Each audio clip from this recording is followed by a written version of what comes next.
This is Karen with newclevelandradio.net, and it is time for How to SuperAge with Elise Marie Collins. And her guest today is Anastasia Gerali. Did I get that right, Anastasia? Wow, You did. that makes me feel good because I never get anybody's name right. Um, and I met Anastasia through podmatch.com. So I'm really excited that she's joining us today.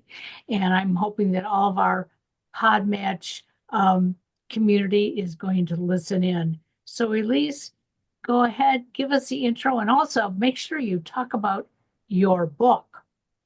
Yes. I'm the author. My name is Elise Marie Collins. I'm the author of Superager. I always want to say on the podcast, I want to say How to Superage, but the title of the book is Superager. You can look younger, live a healthier life. And I always, when I'm on the spot, I'm like, what is the title of my book again? Because it's got the first word is Superager, and you can get it on Amazon. You can get it anywhere. You can go into a bookstore and order it. Uh, it is a wonderful book, and it gives you ideas on how to super age. And that's what we talk about on this podcast. We talk about different ways to super age because I can't fit them all in the book.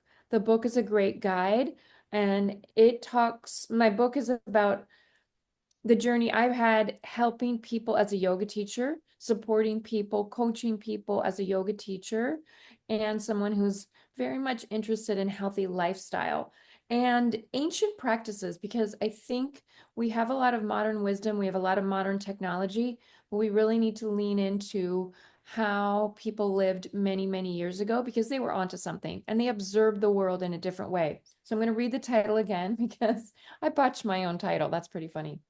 Superager, you can look younger, have more energy, a better memory, and live a long and healthy life. I always forget all those things because the title is like, anyway, our guest today is going to tell us some really wonderful things, I believe. She is a she's on a journey of transformation and resilience. She is gone through a lot, bankruptcies, divorce, homelessness. That's something that not a lot of us, I mean, I want to say luckily. Now, I'm sure she learned a lot from this experience, but many of us don't experience that. And if you have, I know and you're here to listen to this podcast, you probably have an amazing story to tell, just like Anastasia Gerali. One thing I want to just say when I'm speaking about that is that older adults are the fastest growing group of people that are homeless, and it's very hard for them to bounce back.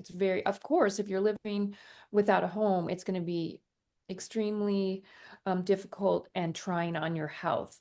And there's a lot of studies out of UCSF in San Francisco, but I digressed. I'm going to talk a little more about Anastasia before we hear from her.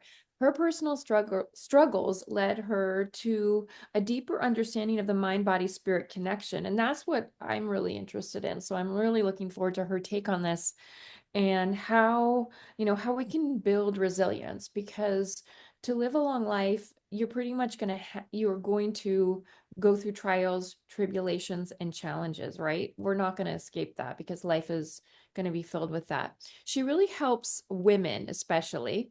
But I'm sure she's probably, I know that when you have a niche or you have a group that you work with, you often attract others, but she seems to work mostly with women. She can tell us more about it and her unique perspective on overcoming challenges and aligning with one's higher self. That's something really important to me as well. And it's not talked about as much in our society, in our culture, Western culture, because you know we talk about career, but it's focused more on maybe making money. It's not really your calling, your true spiritual purpose. So I'm really excited to hear more from Anastasia. Do you want to tell us anything that I left out, or that you want to highlight for our guest today about who you are and what your work entails? Yeah, thank you, Elise. So I'm a clinical hypnotherapist and I specialize in feminine psychology and of course subconscious mind. So especially on, the topics of health and mental health and spiritual awakening or spiritual alignment, for me, the subconscious mind has to be included in the conversation, because the subconscious mind runs the program that we are defaulting to, the way that we think, the way that we, excuse me, the way that we think, the way that we move, the way that we emote, everything is already predetermined by the subconscious mind. That's fascinating. And so that gives you a special outlook on people and probably how we age. Have you worked with older adults and found, I'm saying that word generally because older is a broad spectrum, but do you find, let me rephrase the question, do you find that as we age, how does the subconscious change as we go through the life course and age, especially? Well, especially if we haven't done a lot of the healing work and we haven't actively um, been involved in becoming more self-aware and we live very much by default, then the way that we will age is irreversible versus someone that has been actively doing their healing work or uh, doing some introspective exploration and I guess challenging their default conditioning. Those people are able to age in reverse. Those people are able to heal physically as well as emotionally a lot faster than people that are living life by default. And when you asked me the question about older adults who I work with, it really plays no role what age you are.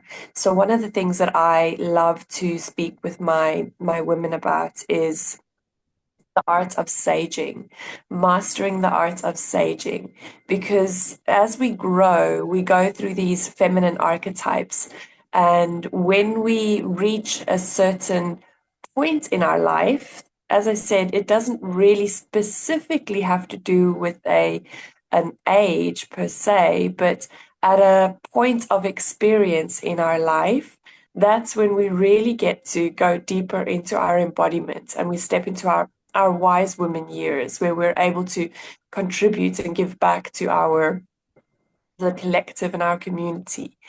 And if you're not saging, if you're aging, then that's where you tend to start to feel like you've become irrelevant. And I think that a lot of the older population have felt that they've become irrelevant as they've grown.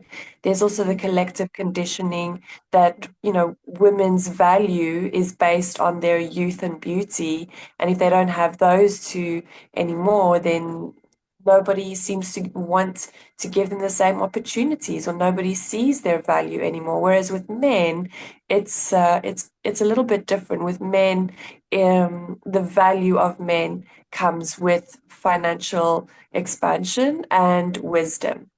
And we don't seem to have that same that same level of respect or that same level of understanding towards women. Do you think, you work with, tell us a little bit about who you work with, because in your bio, it sounds like you mostly work with women. Tell us a little bit about why you work with women. And then I want to toggle back to some other questions, but if you could talk about that, I would greatly appreciate it. So I didn't really make the conscious choice to work with women. That choice was made for me, I believe, by a higher power. Every business that I've ever run has always been very female focused. Even when I was in the fashion industry, my crafts women were female versus in the fashion industry and particularly in the shoemaking industry, it tends to be a male dominated industry, ironically. So the work that I came to was really through my own personal struggles following my first divorce.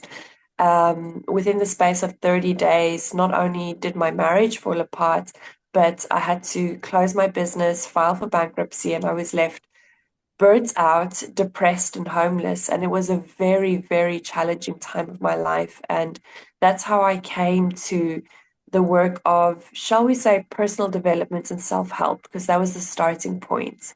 Yeah. Just to try to help myself. Then it came from a place of need.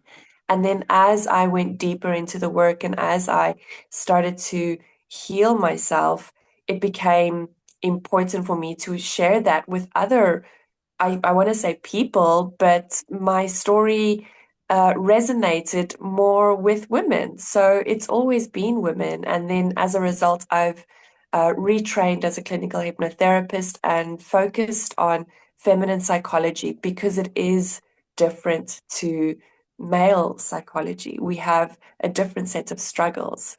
Yeah, that's very interesting. And I wonder, you're speaking about I think you said collective unconscious, or maybe that's a word I heard in my head, but there is a collective, I don't know what other, I didn't write down the words you said, but I would say the paradigm or the collective unconscious, the programming, and you're speaking to that, and that really influences how we age, as you know. So how do you work with, I mean, I see how you would work with someone individually, but if you could speak to like the greater, how is your work helping everyone to sort of deprogram from that collective unconscious? I would love to hear about that because I'm sure you have ideas and thoughts. Yeah. Well, it really does begin with the self. Yeah. We can make a much bigger impact and ripple effect by being the change that we want to be. So we can't, I say we can't, it would take the system to support the collective unconscious reprogramming or deconditioning. And the system is designed in a very specific way for us to break apart rather than unify, rather than come together. Yeah. And this is why I would love to just brainwash the whole collective through hypnotherapy to have a new set of beliefs, but those beliefs are generations long and strong. And, that's also where ancestral healing comes into play. When we heal, we're healing really from a need of healing ourselves, but when we do the work for ourselves, it has a ripple effect into our community, into our family, and into our ancestral lineage. And the reason that I work with women as well is because women are the lifeline into our community. The women are, I'm Greek, and Greeks believe that the women are the neck. They're not the head, they're the neck, and the neck controls where the head will look, which direction the head will Yeah. move to. So I love that perspective because I really do believe that we are the spine, the backbone of our community. That's incredible. That's incredible. I love that. Women are the neck. And Yeah. and we've been cut off, that's another thing. I'm sure this will segue into my next question beautifully. But just to make my own comments, women have been like, we're almost like we need to lean into the neck. And I'm a chakra person myself. The chakra, this is creativity. This is the throat chakra is Oh, something yeah. beyond the mind. It's above the heart. So we need to incorporate the heart. I could go on, but I want I want to listen to you. And I'm wondering uh how how do you see, maybe some tips. Not everyone will, maybe I'm going to ask you, and I want to hear about how you work with people, but even if somebody doesn't work with you, what are some little tidbits that you've learned and gathered from working with women that we could all just like think about today? I'm not going to have a session with you today, but what could you tell me that you've seen where women are, programmed by that collective unconscious, in that stream of collective unconscious, and how can we kind of step away and be healthier and age better? Yeah. Well, we can start by becoming self-aware, becoming more self-aware about what beliefs we have around aging and around specifically the way that I will age, because a lot of that has been passed down from previous generations. So start with a list of what you believe about getting older means, and look at how many of the things on your list are negative beliefs and how many of those are positive beliefs. And I would almost put money on it that the majority of those beliefs would be negative. And secondly, is become a lot more discerning in who and what you give your attention to. Your attention is the most valuable currency. So if you're following a lot of influences or a lot of uh, the media kind of outlets that idolize and that celebrate youth and beauty, then that's you almost conditioning yourself that as I age, I'm less relevant, or I'm less beautiful, or I'm less vital. So definitely become more discerning about where you're giving your attention, and start to unsubscribe from a lot of those places and start to look for positive evidence or positive influences that do align with the vision that you have for yourself. The women that age beautifully and gracefully, what are they saying? What are they thinking? How are they showing up? How are they adorning themselves, Because that's a celebration as well of your femininity. It doesn't have to do with your age. It doesn't have to do with your body type even. That's a celebration of your it's a really feminine trait to want to adorn yourself and to Yes. I love that. And I want to I'm not trying to plug my book, but that's something that I discovered in researching superagers. And, and I've gotten so much pushback. For example, I think one of the most beautiful women in the world is Wang Og Ode, and I'm totally botching the pronunciation of her name. She's a Filipina tattoo artist, traditional tattoo artist, and she's right now, I think she's either 103 or 104. I just think she's absolutely gorgeous. She's got amazing tattoos all over her body. Anybody can search for her. She's in my book.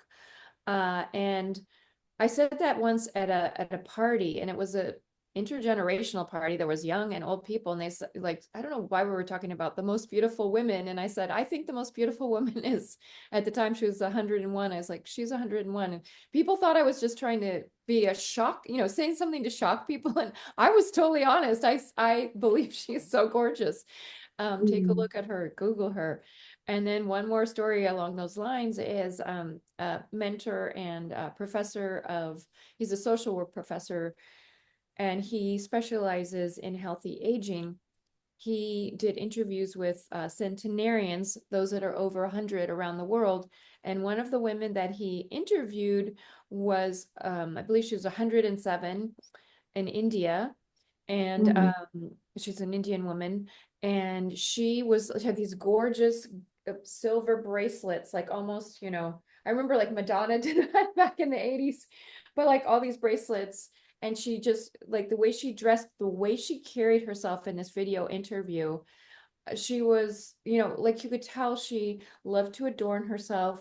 She felt beautiful, and she was 107. It had nothing to do with, this perception we have in the West. So thank you for letting me share those stories. And I would love to hear anything else about that, because I know, being in the fashion industry, that's, it's got a lot of that, I'd say, negative conditioning, or not. It's something I would discern that I don't always want to follow, but there is a movement, I'm sure you've seen it or tapped into it a little bit, of women that are, loving fashion or being fashionable or just adorning themselves as they go along the aging spectrum. Yeah, absolutely. And I think that it's wonderful that social media has given everyone really an outlet and a place to be seen. Because the media wouldn't necessarily have done that, especially, 20, 30 years ago, where everyone on the cover of every single magazine looked like Kate Moss. Whereas today, you can find so many representations of beauty and of style and of what health looks and feels like now as well. There is no one size fits all. More importantly, it's what style, and I don't just mean fashion style, I mean lifestyle, I mean mental style, fits you and aligns with you and your updated and upgraded belief systems about how I personally choose to sage, not age. I have replaced the word aging with saging because there's something wise about saging. There's something silver about saging versus aging is just graying and dying and deteriorating. And that has never been my desire. And I also don't want to be someone that is obsessed with staying young and beautiful, with cosmetic surgery on the rise, even with men these days as well. It's just sad how conditioned we are to believe that we become less valuable and we become less relevant as we grow, when really ancient cultures revered their elders and elder women were really celebrated. The grandmother archetype was always celebrated because they carried a lot of the wisdom that maybe the male of the tribes weren't around for, because they would go out hunting and they would fight wars. So they didn't necessarily get to live to a grand old age, whereas the grandmother has always been a part of the community and one of the elders and wise women of the community. Yeah. Yeah, I love that. And I love that you're saying saging rather than aging, because our words really do matter. As I may have said, I don't think I said it on this podcast, but I know my listeners know that I'm a gerontologist. And so I've studied many of these things, both the mind body side through yoga, through, different disciplines, Ayurveda, and through the studies and the, more scientific method. And I know that, they found that the way you think about how you age personally, each one of us can take 7 years off your life. So Mhm. saging, everybody, this is just a pro tip for everyone listening, no matter what age. Especially, you're not going to be saying I'm aging as much. You're probably not going to be talking about it as much, and people aren't going to ask you about it as much when you're younger, quote unquote. But if you are aging, you could say I'm saging, or, people say, what's your age? And then they have a reaction, whatever number you give them, you could say, well, I'm saging, So that's a pro tip. Reframe a lot of these conversations, because I want to highlight a few of the things you said, because they were so powerful, just because I want to hear them again. And I'm thinking probably people out there want to hear them again. And our subconscious minds what may want to hear them reframed. So what you said was unsubscribe. So unsubscribe to these ideas, and to literally maybe email lists, or, who are you following? What social media influencers, or not even influencers, even people or don't know. Sometimes we end up having a friend that's like, I don't even know this person. Unsubscribe. You don't need to have them in your life. Your attention is precious and so valuable. We think about retirement, savings, money, but what about, your energy retirement? Do you have that energy, or are you just expending it? Because that's a great way to think about that, because so many people are aging and they're confused. They are like, oh, am I supposed to be depressed or sad, when actually most of us are a little happier as we age? But if we're so focused on the wrong things, we can, not be as happy. So unsubscribe. And yeah, I like the other, like, kind of, I want to say homework assignment. You don't have to say homework assignment if it has a bad connotation, but sort of like, let's say, a self-growth assignment that you gave us, Anastasia, which was write down your beliefs and be honest, because I catch myself in these too. It's not like, oh, I'm the perfect super ager or something. We all have them. We've been steeped in this tea in this culture for our whole life. So we're not going to just suddenly make it go away. What are the what are the aging, or what does getting older mean to you, or what do you think about? And maybe you kind of project it on someone else, but that's going to get you. If you're projecting it on someone 10 or 20 years older, you're going to get there, we hope. So so many ways to think about it, but write those things down and then start to question them, start to unpack them. Maybe even tell us now how people can work with you. Do you work online? Because that would be another great next step. If you feel compelled, maybe see a hypnotherapist, maybe see Anastasia, because some of these are very deep. They could even come from, childhood, which makes it even deeper, I'm sure. Yeah, absolutely. And everything really is rooted in your childhood, because the formative years are so, so fundamental when it comes to the formation of your subconscious mind and the conclusions that you formed. I do work online, of course, and I have a phenomenal program called The Art of Saging, which it's all about aging in reverse. And it does have some modules which are related to, of course, diet and movement and nervous system regulation, because that is the thing that helps us to become more resilient and stronger. And then, of course, a very big component of that is the subconscious reprogramming. I've programmed myself to um, to have this belief system that every year will get better and better, and every year I'll get more beautiful, I'll be more magnetic, I'll be stronger, I'll be smarter, wiser, I will continue to grow and learn. And that has just been a self-fulfilling prophecy. It's happening for me on autopilot. I'm now literally at my midlife point. Like you said, if we're lucky, we don't know how many years we have. And I'm the happiest that I've ever been. And I know that I will continue to get happier, and I will continue to become more magnetic and sage really, really well, because that has been a conscious and an unconscious decision that I've concluded for myself. And that's exactly what I like to help other women do as well through the art of saging. I love that. So you have this program of the art of saging. Is that what it's called? Yes. Okay. And you'll have to send us a link to that so we can put that in our show notes. And so in that, how do they get a one-on-one with you, or do you deprogram them collectively, or how does that work? Yeah, it's a self-study program. So you do go through the modules, but I do have 3 different hypnoses, which are designed around the most common beliefs that we have around aging. The one has to do with how our body ages.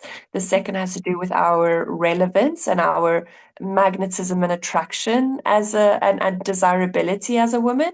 And the third has to do with our lifestyle. So if we can always have these programmed to be supportive, then you will see how your body really does age in reverse. Of course, it needs the physical support, the diet, the movement. You can't negate those. But if your subconscious mind is programmed to connect body, mind, and spirit and align with a direction or align with a soul path that you prefer for that to be your future, then why not? It's all about what unconscious biases or preferences we have stored. Mhm. I love that. That is so powerful. Uh, yeah, and especially that you bring in the mind, body, spirit connection, because there's a lot out there on reversing aging, different, sage. It's not called saging, so I'm going to give you that credit. It's not always called saging, but bringing the mind body paradigm in, mind body spirit, because Mm-mm. that to me is an essential component.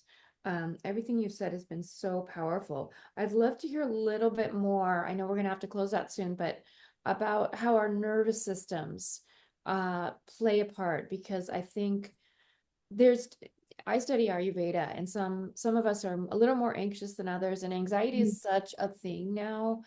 we have permission to say we feel anxious, but sometimes I think it almost like keeps people anxious. Could you tell us a little bit about self-regulation? Yeah, absolutely. I mean, your nervous system is what you're wired for. So if your nervous system is really tightly wired for survival, then how can you thrive? How can you flourish? How can you bloom if your nervous system is just trying to grow on the side of a mountain, without water, without rain, without sunshine? But if your nervous system, if you know how to regulate your nervous system and you detox your cortisol levels, there's so much that you can do on a physical level as well as a metaphysical level to help your whole body to relax, because a relaxed body is a healthy body. And a relaxed body can hold and support a healthy mind as well. Those two go together. So, what a lot of people on their healing journey may do is they focus on their mental health or their physical health. They never really make a connection between the two. And for me, that's where your nervous system is one of the keys, and nervous system regulation. So, for this, I would recommend box breathing just to help regulate your nervous system. Breath work is phenomenal. That's one of the things that's part of my course as well. It's neurodynamic breath work. But I do recommend just on a daily basis, particularly for someone who does feel quite anxious or someone who does feel there's different breathing patterns for different types of issues. But for anxiety, I would say the box breath is inhale for 5, hold it for 5, exhale for 5, stay empty for 5, and you repeat that cycle 5 times. And that's just a very, very small thing that is super easy to do. It'll take you just 3 minutes. You can do that multiple times throughout the day just to help bring you back into your body, help you come back to the present moment, and remind your nervous system that you are safe. Yeah, I love that. Yeah, I've taken a course from an Ayurveda teacher, and it was a longevity course. And one of the things he emphasized also was, pranayama, as we call it in yoga, or breath work. So it is so important. And it's gotten more recognition recently, especially with that book, Breath.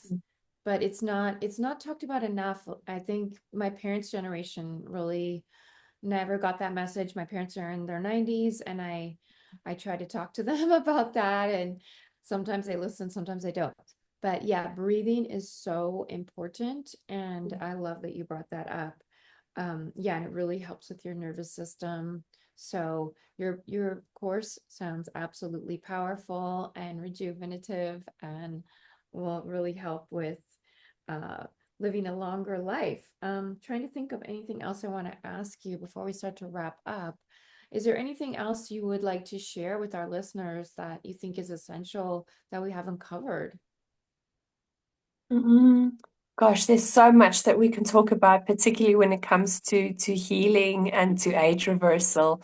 A toxin-free lifestyle for me is, one of the fundamental building blocks of longevity and of age reversal. So that is something that luckily has gained quite a lot of momentum, and a lot of people are talking about that as much as possible.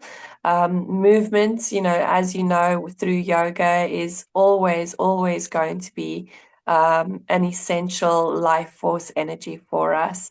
And yeah, the third pillar for me is always going to be the mind and the mindset. And that for me, the focus is on the subconscious mind, because that's what's running in the background. That's like the operating system that is running all the programs that you're installing.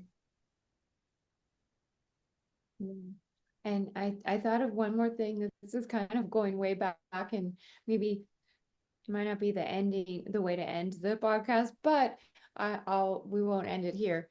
I'm wondering, you were homeless. How did that, like, tell us a little bit about how that like launched you into this? You did touch on it, but I'm also like, that's kind of dramatic.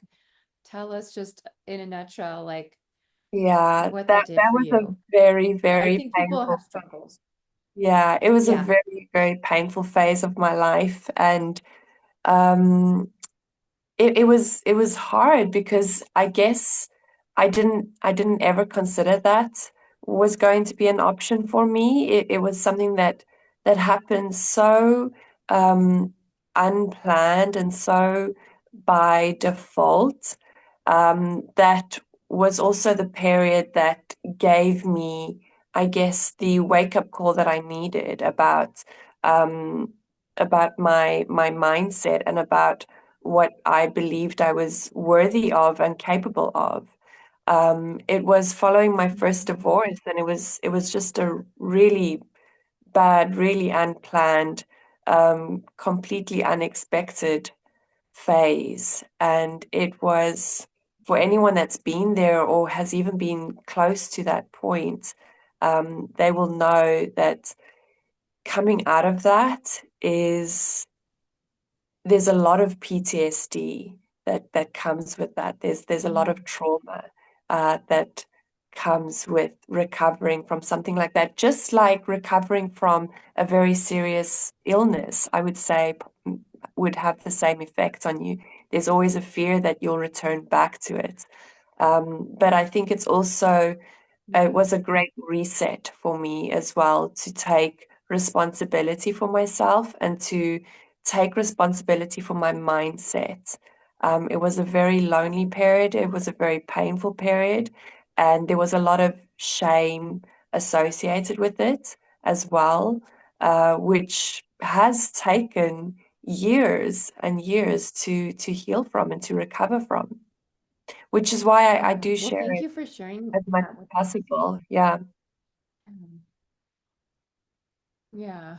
Yeah. And that I know that story will help those of our listeners that are going through, as you said, recovering from an illness or some other challenge or setback. That if we see it, when we're in the middle of it, it's hard to see it for what it is or how it teaches us, how it helps us step up, as you said, or you said a different word, but we need to like rise to that challenge. It's Yeah. been such a pleasure to talk to you. And I know our listeners are going to want to look into your program. Do you also do sessions with people one-on-one? Like, do you do one-on-one hypnotherapy? Yes, of course. And my modality is called alignment therapy. As I said, it's not just hypnotherapy. Hypnotherapy helps us to work on the mental and the emotional bodies, Mhm. whereas the neurodynamic breath work helps us to work on the somatic and the energetic bodies. So I like to work on those four levels through alignment therapy. I love that alignment therapy. That is powerful. So, thank you so much for coming on the podcast today. And we'll share your links in the show notes. And I hope everyone has a wonderful next few weeks until we see you again on How to Super Age. Thank you so much for being here with us today.